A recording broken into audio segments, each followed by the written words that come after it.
তাহলে সনাতন বাবু এদের জমি জবরদস্তি দখল করে নিলেন? দখল কেন বলছেন মশাই? এ তো হামারা জমিন, এ দেখে তো আমি থাকতে দিয়েছিলাম। কিন্তু এই জমি যখন পতিত ছিল তখন আপনি দখল নিতে আসেন, তাই তো? তুমি না গোলা রাখতে হে? আমি আমি যে তোর বাপের বাপ।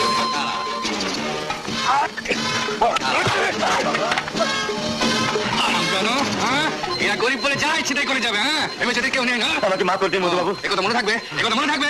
এখনই চামচা নিয়ে বেরিয়ে চলে যা। हाँ तो सनातन बाबू आपने इनकी जमीन पर दखल कर लिया। हाँ, दखल क्यों करते हैं मधुबाबू? ये जमीन तो हमारी है, इन्हें तो हमने सिर्फ रहने के लिए दी थी। लेकिन ये जमीन जब बंजर पड़ी थी तब आप जोतने नहीं आए, क्यों?